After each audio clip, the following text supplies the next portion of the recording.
friendo, Steve here, and welcome back to the Friendoville channel. It's time for another Four Lights Picard review. I'm joined, as always, by Tim. How you doing, Tim? Great. It's Friday.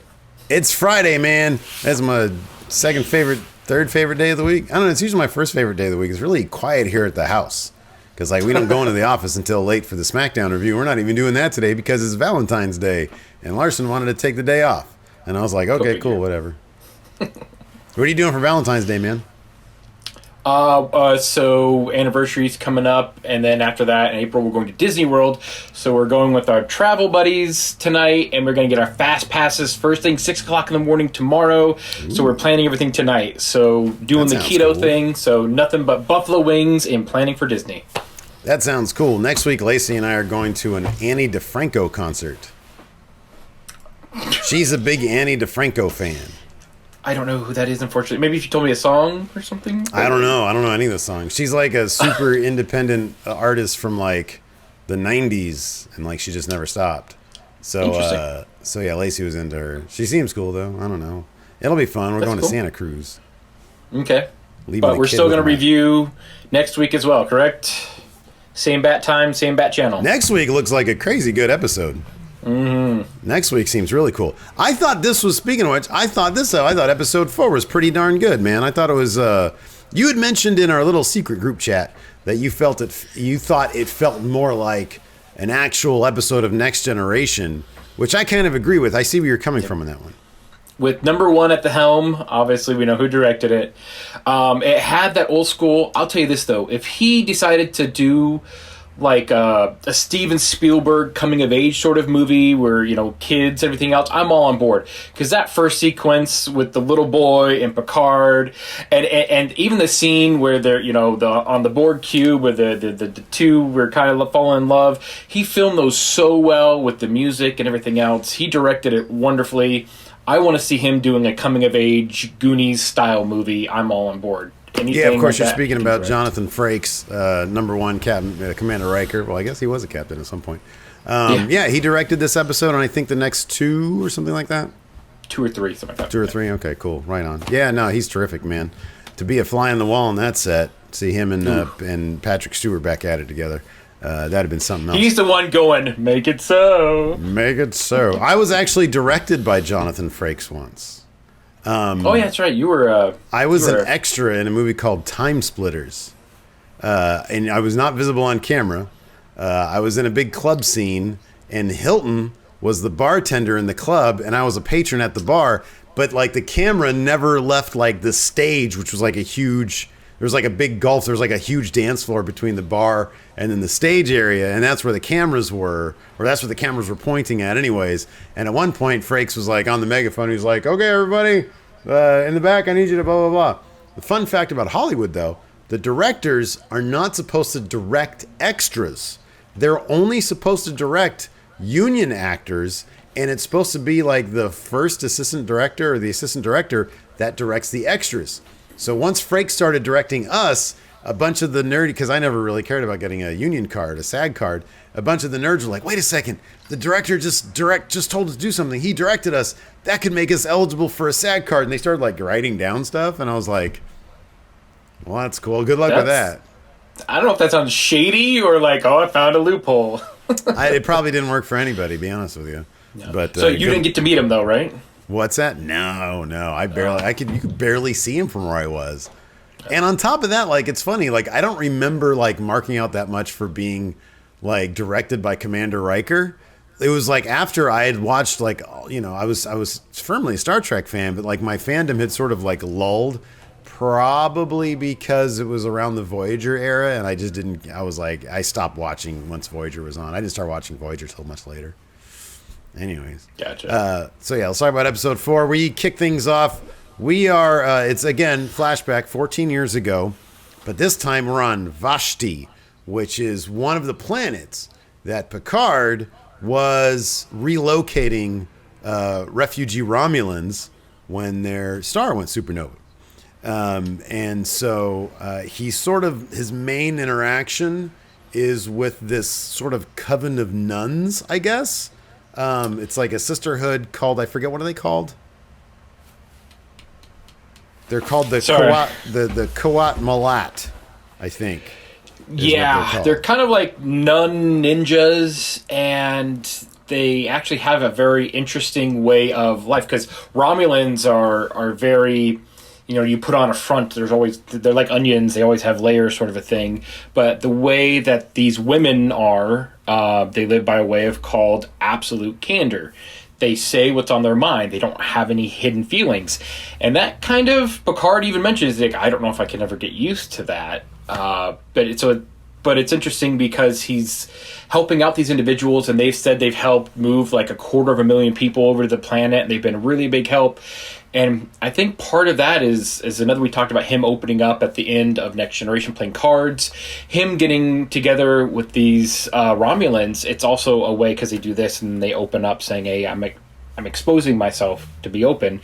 That also might be a part of the reason why he's opened up a little bit more too, because he's worked very, very closely with this sect. I don't know quite how to call them. Yeah. But yeah, and he also is obviously a lot more comfortable around kids at this point, because he finds himself with a particular connection with this kid named Elnor, and lively little kid, and Picard shows up, and he's got a copy of the Three Musketeers, and so he's sort of like teaching the kid how to fence, and he's reading to the kid, and the kid's sort of snuggling up to him.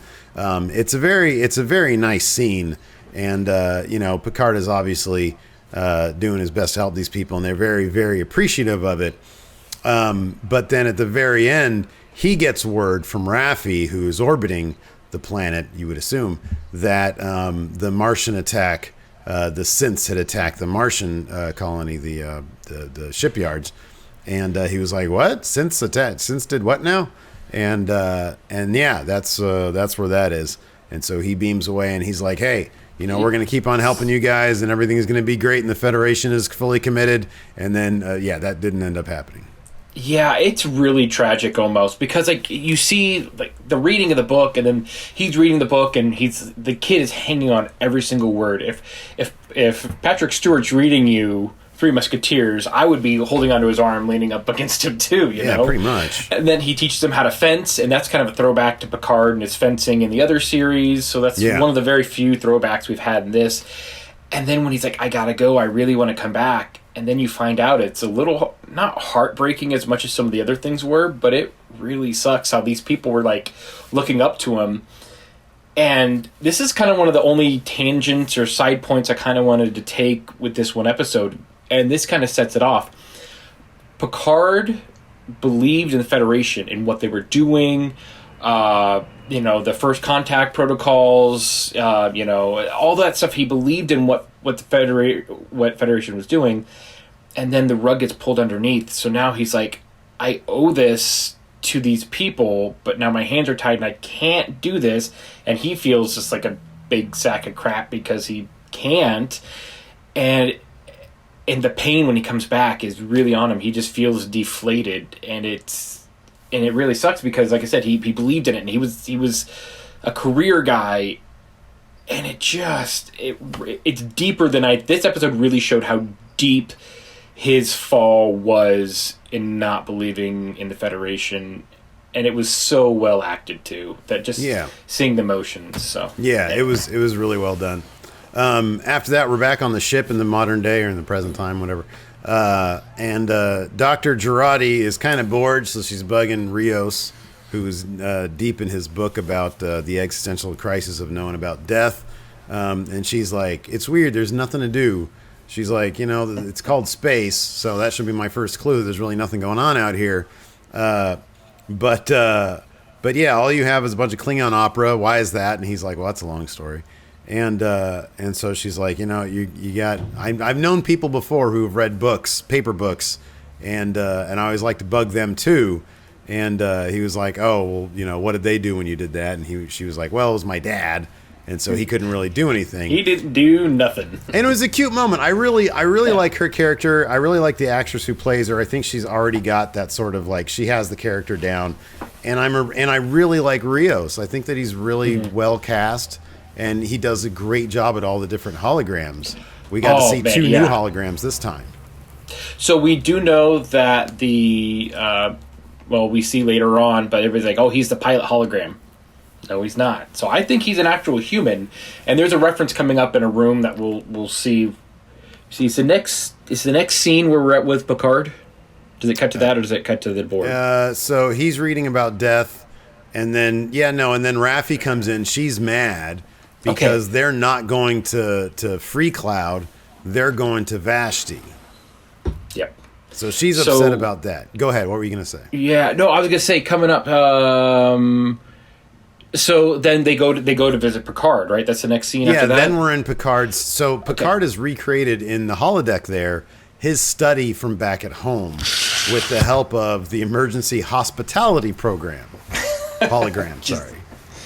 So this is the point I'm going to make. The hospitality hologram says, oh, the captain likes to keep to himself or himselves, which makes sense because all of them are versions of him, but different languages. And I found that very, very interesting. My wife, I think, is the one that picked that out. But it's interesting. So that kind of, we get a little bit more of his personality, too, that we're seeing through.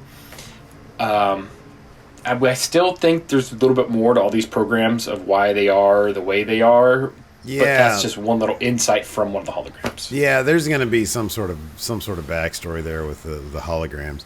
So the emergency hospitality hologram, he speaks with an American accent. He comes off as like I don't know, like a hospitality guy would, almost like a furniture salesman, or like an interior decorator. He's like, are you sure everything is the way you want it, Yeah, or concierge desk. Yeah, concierge, or hotelier, yeah, exactly. Yeah. So anyways, he's recreated his study perfectly, and it's great. Raffi comes in with a head full of steam. She had already bugged Rios about. She's like, "What the heck's going on? Why are we off course?" And he's like, "He wanted to go to Vashti." So Raffi comes in. She's like, "What are we doing? Why are we going to Vashti?" And Picard's like, I've got some business to take care of there.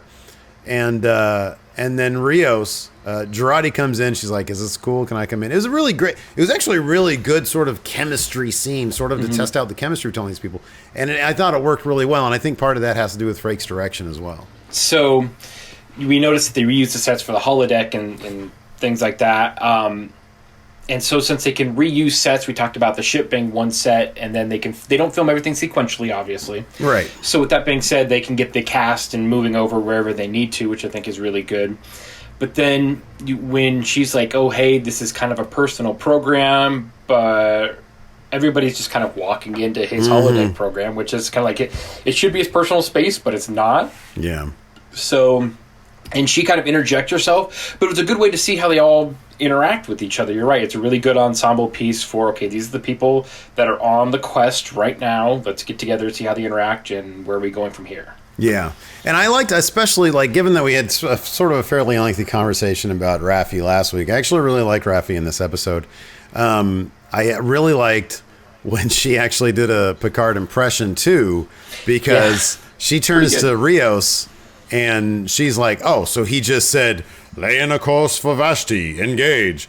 And it was a really cute sort of moment because, again, there's that familiarity with him. And she only referred to him as JL, I think, twice this episode. And so you get a little bit of the familiarity there. She has a pretty good Picard impression. And Rios is sort of saying, Vashti's a mess right now. I figured Picard would have known that before he told me to go there.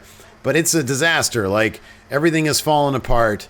It's just a mess. But Picard, he said if there was a statue of you, somebody probably stole it. Somebody probably stole it by now, exactly. And there's some dude rolling around in an old bird of prey who we never do find out who they are really.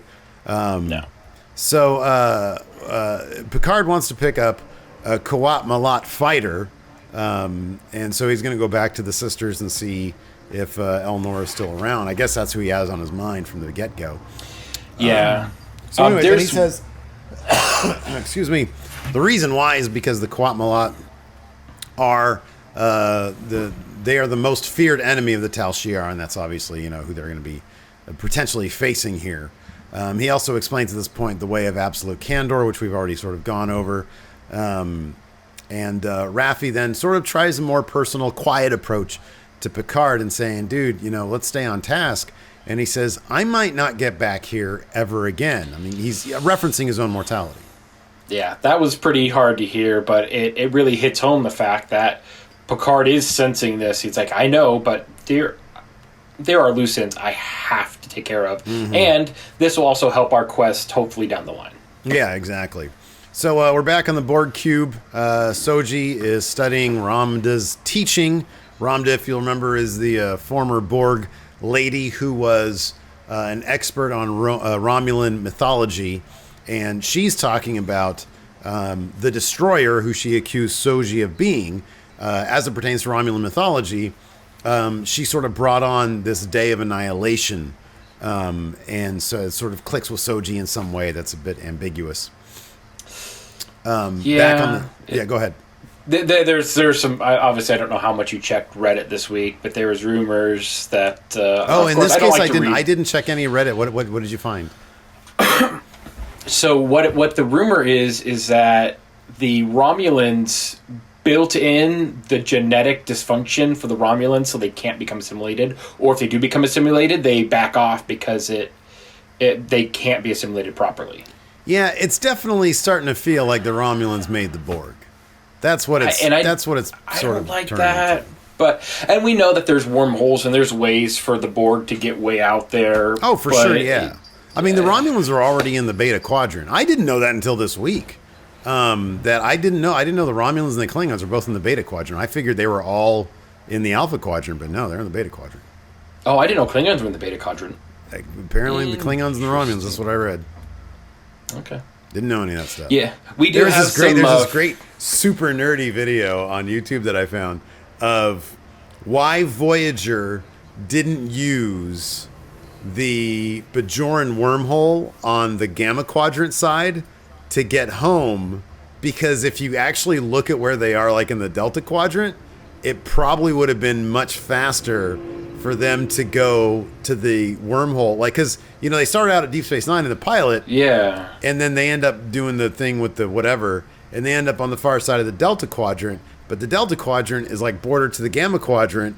And so they probably could have just skirted over there and shaved, like, instead of 70 years it would have taken to get back, assuming they didn't get, help to the Borg, it would have taken them, like, I don't know, 40 years or something to get to the wormhole, assuming they'd get past, the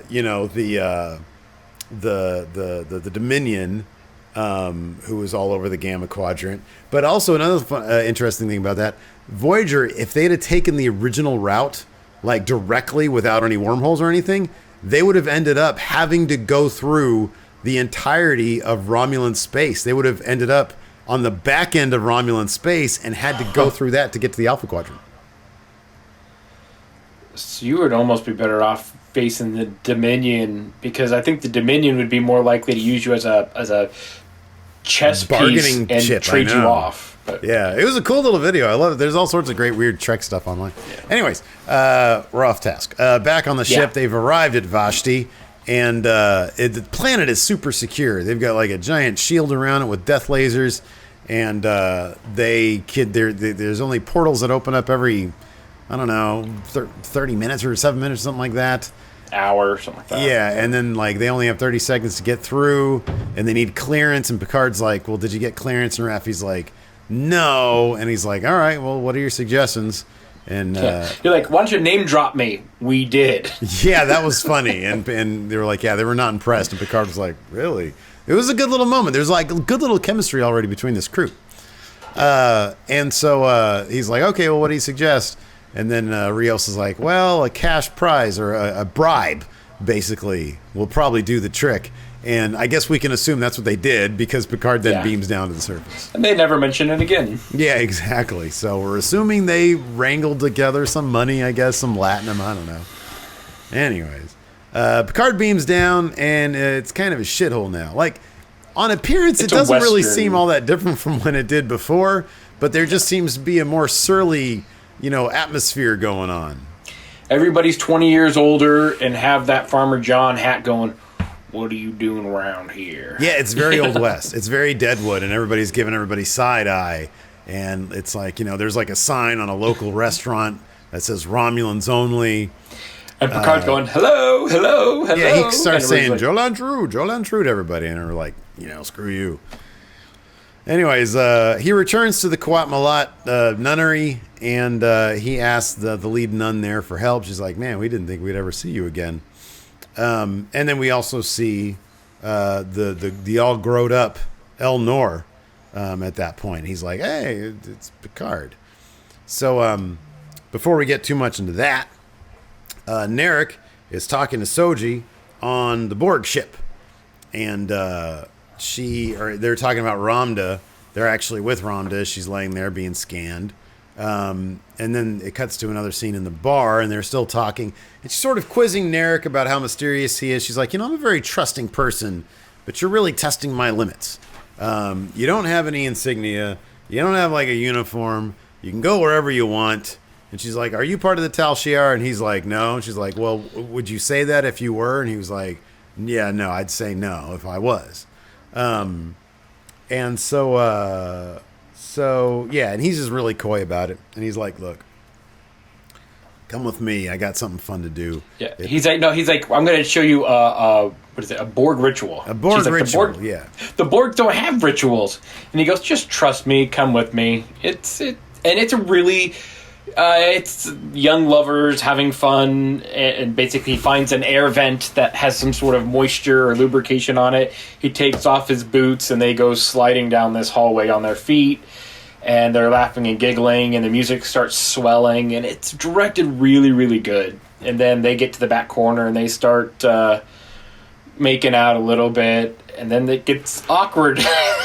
Well, he brings up, before they like start slipping and sliding, the ship in the Beta Quadrant that she came over on, I think. And then when they're making out later, he's like, the Terran, the human document, the manifesto, or the manifest for the passengers is all public records. And you're not on it for that ship. And she's like, what, do you think I'm a liar or something? She was like, oh, I was on the ship. And then he doesn't have really an answer for her. And she's like, well, F you. He gives her a look, be like, you're not telling me something. And she's like, well, screw you. If you don't believe me. And then he kind of, as she's looking away, he gives his longingly good looks going, we're both curious about something. Let's discover it together, sort of a thing. Yeah, he's like, oh, the Borg records. Don't you want to know why all this stuff is happening? And so, I mean, at the same time, like, obviously she's coming from the point of view, she doesn't know that her entire history is fiction. She doesn't realize that. She thinks she's being completely open with the guy. And he's like, hey, you're not. But I do sense that between this and then the conversation he has later on with his sister, with Rizzo, about the operation, I do get the sense that he's going to try to play this both sides as best as he can, because I think that there's stuff that he wants to know. He's genuinely intrigued by her. He genuinely has emotion for her. So he's just trying to ride this tightrope best he can, because there's a lot of mysteries going on. And on top of that, he's supposed to find out wherever all of her android people are and kill them. But at the same time, he's really falling for her. Yeah, you also have those things. There's two things where you have your professional and your personal career. Yeah. And he's treading that line there. Mm-hmm. So. And he's got his weird, like, freaky sister all on his, Yeah, well, we'll get into that. Yeah. Yeah. Yeah. So let's see here. After that, we're back on the ship. Do we know what's the name of Rios' ship? There was a name, and I didn't see it. Somebody had mentioned the name of it, and somebody in the comments, which we do read again, by the way, we do read the comments. Somebody said, "Oh yeah, their ship looks like a ship from this," and I apologize. Might need to look it up. Anyway, so when you look up the ship talks to Picard and says, "Hey, you're drawing a lot of attention being there."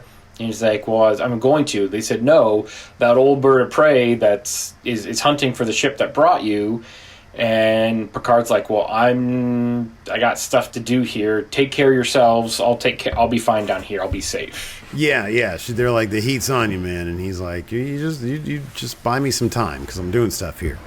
So he sort of opens up to the sister, to the nun, about, he's like, "Man, it's kind of messed up. This place has gotten really bad."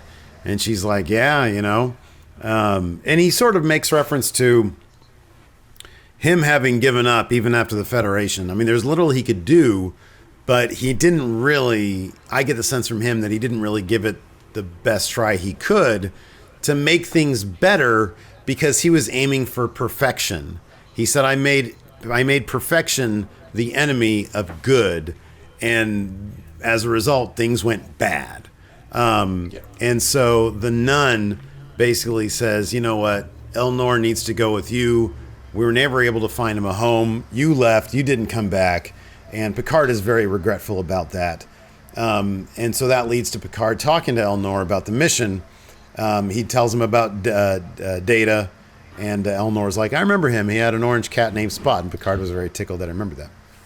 So something else, when he's talking to her, he's like, well, did he go through the rituals? And like, yes. Well, then why, is he officially a member of, what's Qowat Milat. Qowat Milat? And they said, no, he's a male. He can't become a Qowat Milat. And so he's everything, but he has the parts that he shouldn't to be that. So he needs to move on, and his life is going to end one way or the other. He's like, if he comes with me, he may die. And he goes, his life is going to end either way, but at least, he is living the standards and the lifestyle that he probably should going forward. So, it's all a great way of justifying Picard and coming and picking up a young man to have him die for him, basically. I don't think he's going to die, but we'll... No, I know, but that's totally what he's suggesting here. Later on, definitely. So Picard tells him about the mission, and he's like, okay, why do you need me? Picard says, well, you're a young man, and you're strong, and I'm not. And I need this, and that. I need somebody who, can really handle themselves as a Tal Shiar. And he's like, well, you just told me why you need someone, not me. And he gets kind of spiteful, and he walks out on him, largely out of spite. He's like, well, you know what? You left me once. I'm going to leave you now. Yeah, and it would suck, being an orphan and you have that fatherly figure, and then they leave and don't come back, and you don't understand the reason why. Yeah. Or even if people are like, well, Picard, you went away to your vineyard and just hid. He could have got it. Even after he retired, who wouldn't have wanted to take Captain Picard to this Romulan settlement? I mean, it would have been a great story saying, oh, Picard's gone rogue and he went and did this. I mean, there would have been 1,000 reasons why he could have gone, but Picard left with his tail between his legs. Yeah. And he's definitely feeling the side effects from everybody. And but it's a good storytelling. It's a good story all along, though. Yeah. So after that, Picard's like, hey, Rios, I'm ready to get out of here. Rios says, okay, well, we're waiting 7 more minutes, then we can beam me out. So Picard decides to go pick a fight. He's like... He's an activist now. All of a sudden, just randomly. Yeah, he's like, 7 minutes? Well, that's just enough time for me to get a guy his head cut off. So he goes to that restaurant that says there's only Romulans are allowed here, takes the sign off, and he stomps it. And then he goes, sits down, and he's like, Joel on True, everybody, Joel on True. No? Nobody? Okay. He goes and he sits down at a table. Guy gets up from the table, and he's like, waiter, Joel on True. No? Okay, cool. And this dude gets up, and he starts harassing him. He's asking for water. He's like, water. And then he starts yelling, water! Yelling at a restaurant or a bar is not going to get you water. It's regardless worst of bar manners. Yeah. Unless it's the Romulan way, but I don't know. Yeah, that could be. It could be a cultural thing. So anyways, he decides, he sits down, and this guy gets up with like a giant sword, and he's like, Picard, we met before, but it was in a different life. Picard's like, I don't remember you. And he's like, well, it was in a different life. I used to be a Romulan senator, and I was there when you made all these great speeches about what the Federation's going to do for us and what you're going to do for us, and you brought these awesome ships, and you brought us to this crap hole here, and you said that you guys are going to help us, and then you ran away. You waited until we were at our weakest moment, you scattered us across the galaxy, and then you left us high and dry. And Picard was like, man, I know, and I'm sorry about that, and it was never my intention. And he was trying to make good with the guy, and then a sword fight happens. Yeah, it's funny because he's the Romulan doesn't want to take him, so his posse grabs him by the arms and pulls him out of the bar area, and he has a sword, and his buddy gives him a sword, and then he tosses the sword at Picard, and instead of letting it fall to the side, Picard naturally grabs it, and he goes to the fencing pose. I'm like, that's asking for a fight, but yeah. I wouldn't have grabbed it personally. But. So he defends himself for a couple strokes, and then he throws it down. He's like, I'm not doing this anymore. And then They were cool looking swords, though. yeah, they're a really neat looking sword. And then Elnor shows up, and he's like, "Hey, I'm bound to this guy. If you got it," he said, "I really want you to choose to live right now, Romulan guy." And the Romulan guy is like, "What are you gonna do?" And then he goes back towards Picard, and then the other dudes rush Elnor, and he takes care of him like that. And then with one swoop, like he cuts his head off. And Picard's standing there, and the guy's head just slides off, and he's like, It's Neo from the Matrix again, man. He's sitting there dodging, doing like elvish flips, and that's what it reminds me of. It's very Lord of the Rings-esque, with elves doing flips and crazy things, and all of a sudden you see the swing, and then the head and the body fall apart, and we're like... It was really gruesome. It was really nasty. Yeah.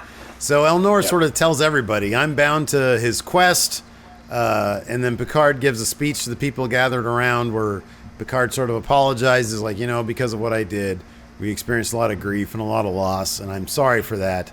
And then one of the Romulans is like... we killed a bunch of your guys right now, I'm sorry.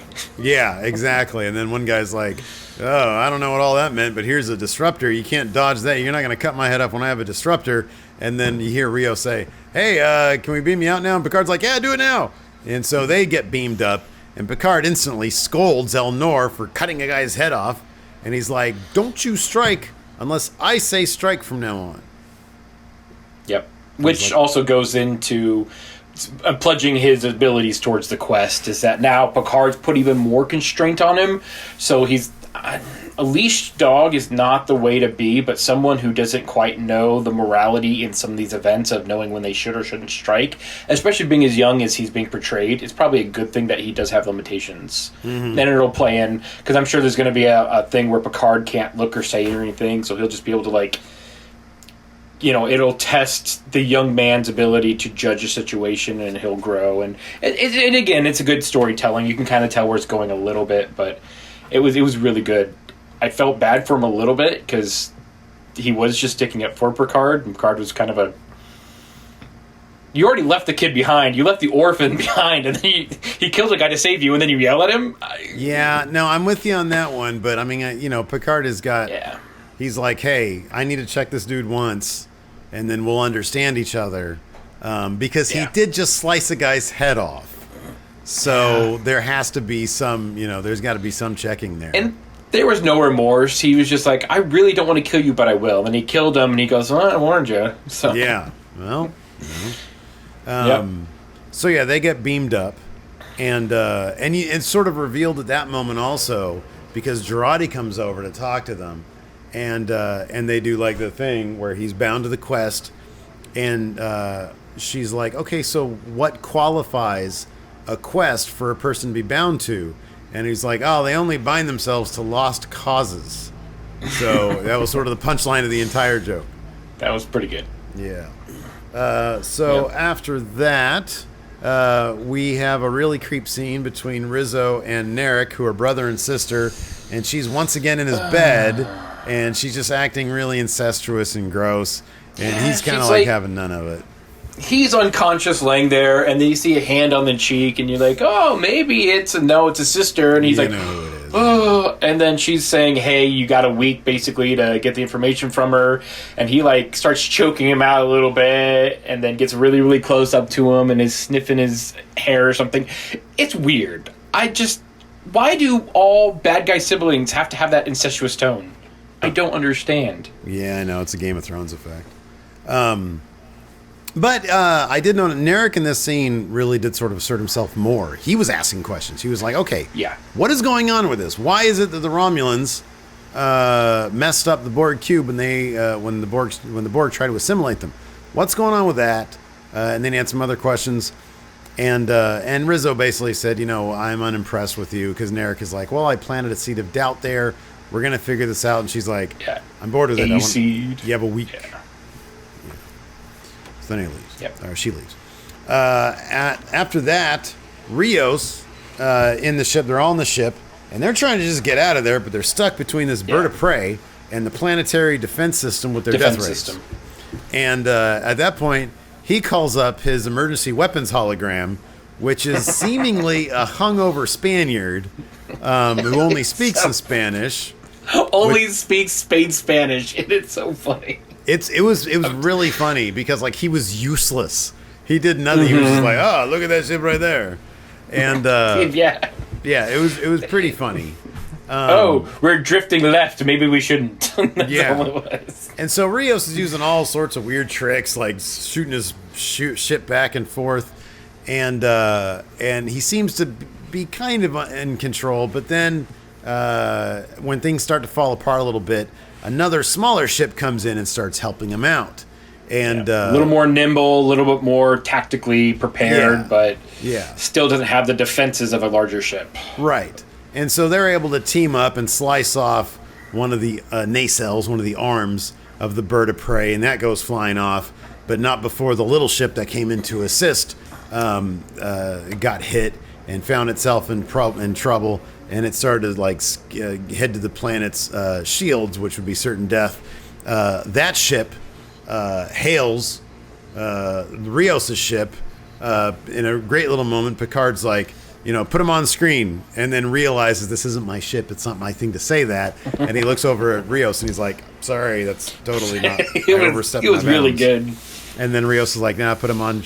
Because Rios knows that Picard knows what he's doing. Like everything that Picard says to do and then thinks that he's like stepping over bounds, Rios affirms and is like, yeah, do that. And there's not even any level of condescension there or being condescending there. He knows that Picard is in the right here. And I think it's one of those things where you have, like, it is his ship, and he's so used to doing everything, but now receiving orders, and Picard was so used to taking command, and I think they might address it, saying, hey, I'll take orders because this is your mission, but I will get paid more for it. But yeah, he didn't seem like, hey, you're talking down to me. He's just like, oh yeah, old man Picard is he's used to giving orders, and that's kind of and there's also a little bit of hero worship, I think, at play too. Oh yeah, we know like from the previous episode and how the hologram was talking to Rios about it. He understands that Picard is a hero.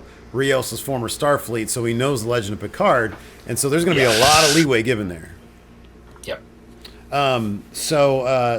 Anyways, the ship hails Rios' ship and wants to beam over. And Picard's like, Rios, just beam him over right here. And Rios is like, yeah, beam him over.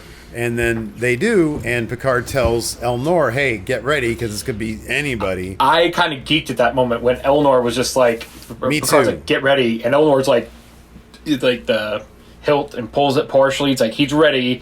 That was cool. And I thought that was really rad. well it's like done. Picard's personal weapon guy.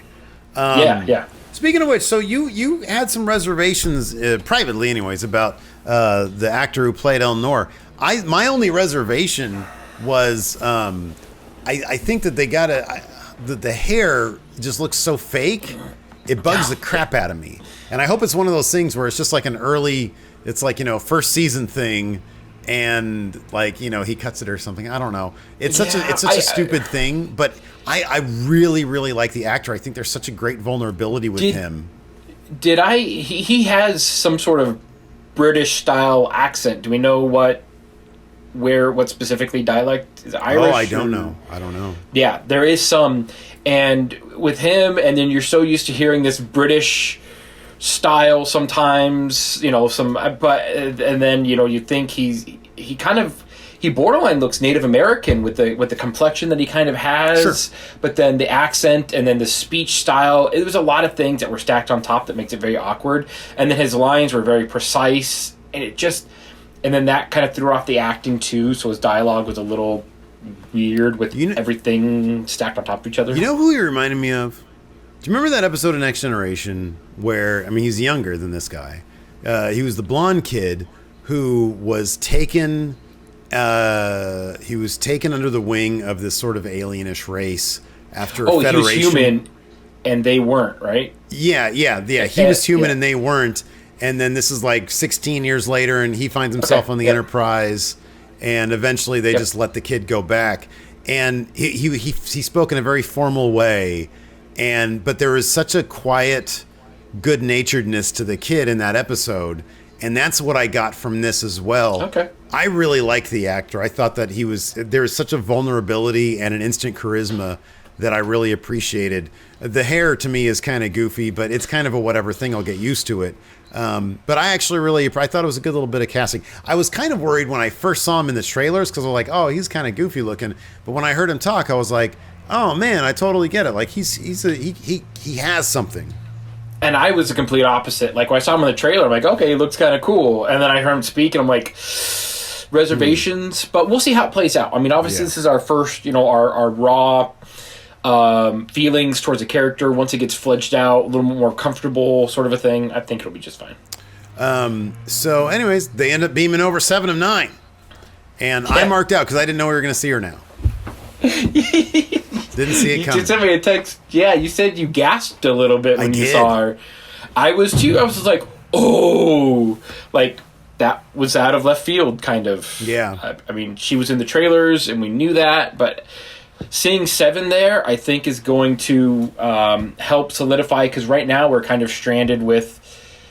There weren't, the last couple episodes, there weren't that many cameos from anybody else. There's no other Star Trek other characters. And now there is somebody else that's going to be on the show, I believe, or at least the next couple episodes. So that'll be kind of interesting to see, these two, because they've never interacted before, have they? That we've seen on screen. No. So. And there's obviously a familiarity there, because he says 7 of 9, and then she says, "You owe me a ship, Picard."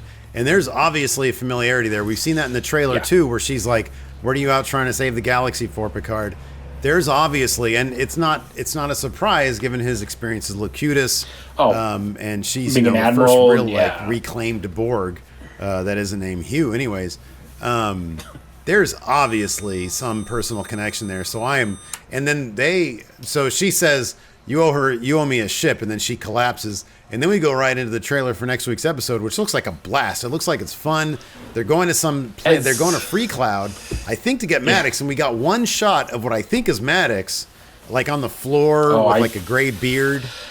I try not to look into it. I just kind of sit back, and it looks like, as the young kids say, it looks like it's going to be a banger. But it looks really good. And then the dress up is very attuned to the holodeck programs that everybody like to do, and I really, really enjoy it, but we'll see for next week. But I'm taking it one episode at a time, not reading spoilers, letting it ride out, and I'm having a blast. Yeah, me too. I think it's really great. Another quality episode. These shirts are available at our Teespring store. It's in the description. I know there are some people who are like having like the wrong link, but just the one that's the one that's in the description for this episode, you should be able to click on it. It's there. Or you can Google Teespring Friendoville, I think, and it's probably going to pop up there. So get these shirts. They're great. Real good quality. Finally got mine. I washed it. It's great. They're soft. And if you have any other questions, if you want to talk Trek with, either of us, I know sometimes it's, Instagram or whatever, but we're both on Twitter. If your names are right below us.